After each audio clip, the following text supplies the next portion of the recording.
Got a great new fountain of youth to tell you about. Could give you some better looking lips and a whole lot more.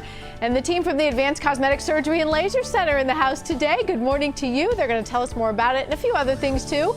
We especially are grateful to our model. She's going to let us do a few live things for appearance and improvement. On now to look good, feel better. We got an awesome team in the house today. We can't wait to share a little bit more about what they do. What is going on with this explosion of everything to look good and feel better? Is it still the Zoom boom, Dr. Jon Mendelsohn? I think it may be. Everyone's looking at themselves one way or another, and we've been busy.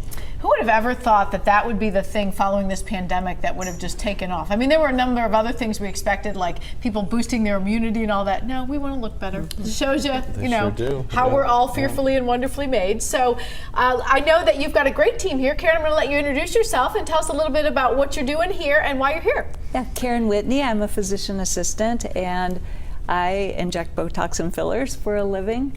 And this is Teresa. So one of the things we'd really like to talk about is how we can revolumize the face using fillers. And Teresa is young, so she does not need a lot of revolumization. And she actually came in because she's interested in a little lip enhancement, which we're not doing today, but she also was concerned with the shadowing under her eyes.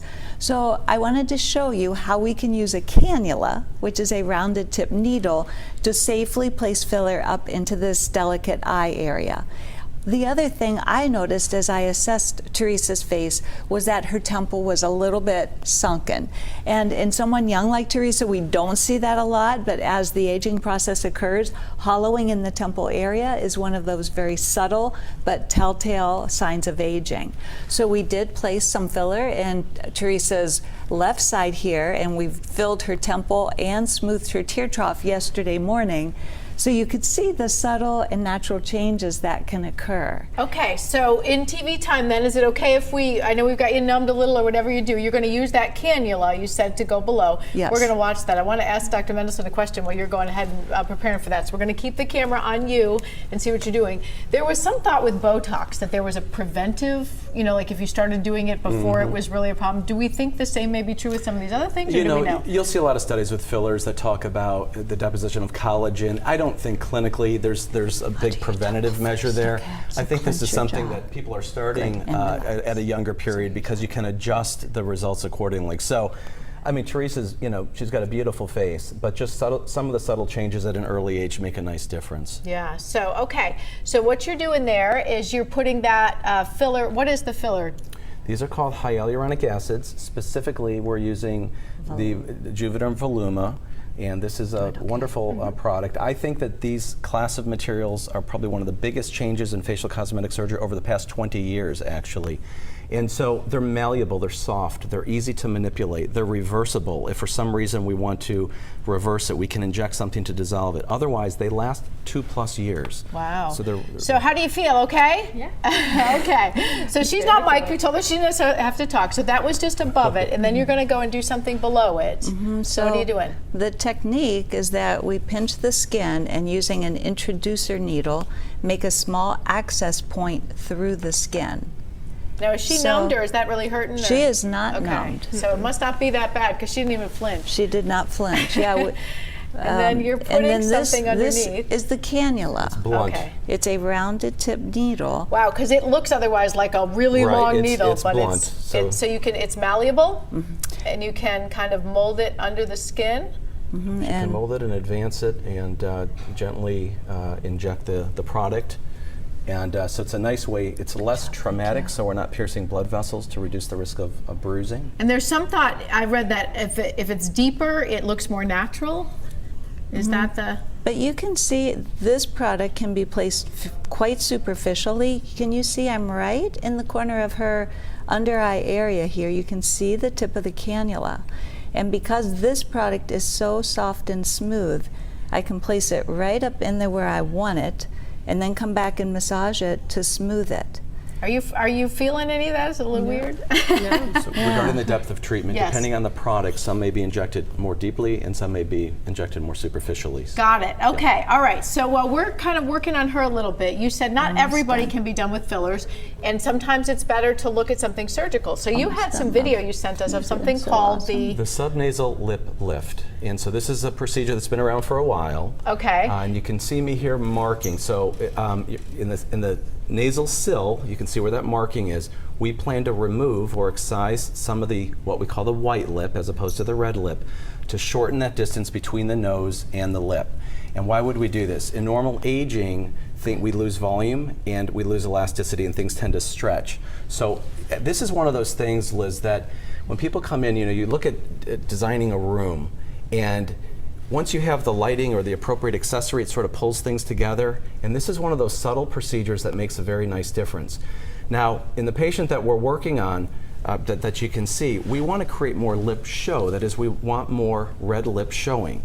Then, someone like Teresa, let's say, if she needed this procedure, we could come back and use fillers if she desired. So are you actually just like lifting her lip up a little bit so we'll see the red inside a little more? Is that what this, That's you call right. it a bullhorn lip? The lip disappears. So you'll see women place lipstick above their lip or lip liner. And so this is a way to obtain more lip show. It's exactly what we're doing. It's very straightforward.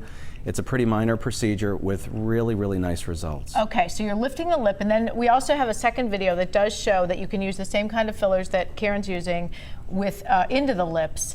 And then would you do that like we would wait for it to heal and then come back? Or? If we need to do that, that's not something everybody needs. But one of the things with lips, patients come in and they say, I would never have my lips injected. And the reason why they're saying that is because they look at people, first of all, with unnatural, really full lips. Think about the West Coast for a minute. Yeah, we all okay. have seen those people. But the other thing, though, is you see people that looks like they have duck lips. Yeah. And that's because they don't have a lip to inject the filler in, but people are injecting it into their lips so they look like a duck. So we need to do, in that situation, we would need to do the lip advancement and then perhaps use a little bit of injectable filler to augment subtly the lip. Okay, so those two things together. Let's come out here and take a look at our beautiful model, like she needed to be any more beautiful.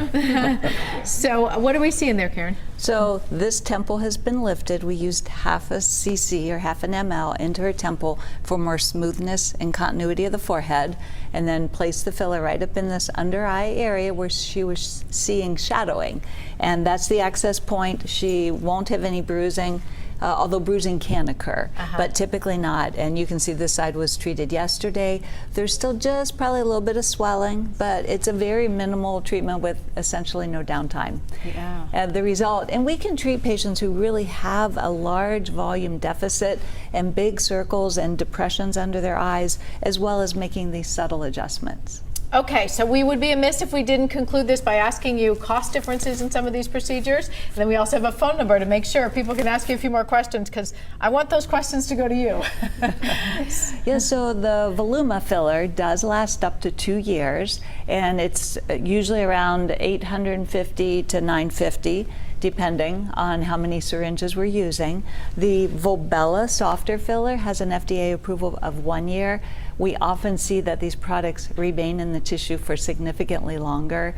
And the usual price is around $700 to $750. Okay, so $750 to $950. And what about the lift that you did surgically? Lip lift is probably in the $2,500 range. I don't know exactly. And that lasts? Well, that's permanent. Yeah. Yeah. So do you just go back with fillers? You don't need to usually do another surgery? Or? You may not even need, so you don't need additional surgery, and you probably don't need fillers depending on what your goals are.